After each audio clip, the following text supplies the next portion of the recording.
Hello' friends মই কেইদিন আগত এটা এক্সাম দিছিলোঁ। এটা এক্সাম ক'ব গ'লে ৰেলৱেৰ এটা এক্সাম দিছিলোঁ, যিটো হ'ল PGT আৰু TGT। তাৰে স্ক'ৰ কাৰ্ডটো ওলাই গৈছে। ইমান প্ৰিপেয়াৰ কৰি দিয়া নাছিলোঁ, জাষ্ট চিম্পলি দিয়া আছিলোঁ। প্ৰিপেয়াৰ কৰাই নাছিলোঁ, ফৰ্ম ভৰিছিলোঁ, সময় পোৱা নাই প্ৰিপেয়াৰ কৰিব, জাষ্ট এনে দি আহিছিলোঁ। আমাৰ যিটো বৰঝাৰ যিটো হেৰি হয় এক্সাম চেণ্টাৰ আয়ন। চাওক হা, মোৰ ইয়াতে 10 ছেপ্টেম্বৰত আছিলে শ্বিফ্ট 1। টোটেল কুৱেশ্যনছ আছিলে 100, এটা কেঞ্চেল গ'ল আৰু total number of valid question আছিলে 99। মই এটেম্প কৰিছিলোঁ 75, তাতে মই কাৰেক্ট এটেম্প মোৰ হ'ল 53 আৰু ইনকাৰেক্ট হ'ল 22। তাৰপিছত টোটেল স্ক'ৰ মোৰ মাইনাছ হৈ পিনে 45.67 আৰু যিটো প্ৰ'ৰেটেড হয় মানে অকণমান হেৰি হৈ যায় ৰাউণ্ড অফ বা কিবা, এইটো 46।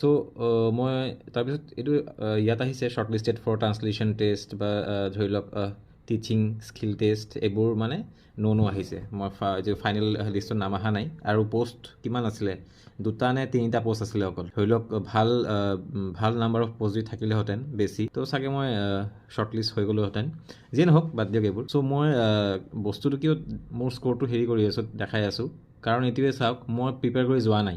অকল মই যিবোৰ অকণমান যিবোৰ পঢ়িছিলোঁ বা ধৰি লওক আউট অফ মানে এডুকেশ্যনেল গেছ বা ধৰি লওক মই আগত যিটো প্ৰিপেয়াৰ কৰা আছিলোঁ, সেইটো প্ৰিপেৰেশ্যনৰ বেচিছত মই গৈছিলোঁ এক্সাম দিব। টাইম কম আছিলে যেতিয়া আমাৰ এডমিট কাৰ্ড ওলাইছিলে। সেইখিনি টাইমৰ ভিতৰত মোৰ যিখিনি ৰাইট লাগিছে যে এইটো প্ৰিপেয়াৰ কৰি যাওঁ, ফচিলে ইয়াৰ পৰা ফচিব। সেই হিচাপত মই প্ৰিপেৰেশ্যন কৰি গৈছিলোঁ লাষ্ট ধৰি লওক 7 days or 5 days। তাৰে পৰা মই লাষ্ট 5 days প্ৰিপেয়াৰ কৰি ধৰি লওক মোৰ কাৰেক্ট হৈছে 53 আৰু এইবোৰ ধৰি লওক 22 মোৰ ভুল হ'ল আউট অফ 75 কুৱেশ্যনছ। চাওক, 53ও এটা ভাল মাৰ্কছ হয় দেই, যদি আপোনালোকে চাব যায় ৰেলৱেত। আমাৰ এনেও অসমৰ ল'ৰাকেইটা ৰেলৱে ভয় খাই শুনিলে। মই এইটোৱে ছাজেষ্ট কৰিম, মই যিখিনি আপোনালোকক কৈ যাওঁ কেনেকৈ কি প্ৰিপেয়াৰ কৰিব লাগে, ক'ৰ পৰা প্ৰিপেয়াৰ কৰিব, how to prepare and all, কি কৰিব লাগে ৰিগাৰ্ডিং প্ৰিপেৰেশ্যন, সেইবোৰ ফ'ল' কৰিব।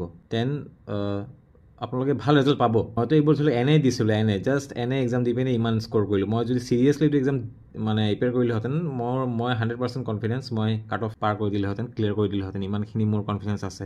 মই এইখিনিয়ে ক'ম, যিখিনি মই কওঁ সেইবোৰ শুনিব, ফ'ল' কৰিব। মই অকল জুনিয়ৰ মেনেজাৰ ইয়াতে হেৰি দিয়া নাই, কিবা এক্সাম দিয়া নাছিলোঁ। মই বেলেগ এক্সামো হেৰি কৰিছিলোঁ, ক্ৰেক কৰিছিলোঁ। ছাব ইনস্পেক্টৰ হওক, তাৰপিছত AP আৰু SI, ছাব ইনস্পেক্টৰ UB। এইবোৰ শুনিবা। আৰু বেলেগ কিবা কিবি এক্সাম আছে, পিছত কেতিয়াবা মই এইটোৰ ওপৰত এটা ভিডিঅ' বনাম। এইবোৰ ফ'ল' কৰিব, মই যি কওঁ কেনেকৈ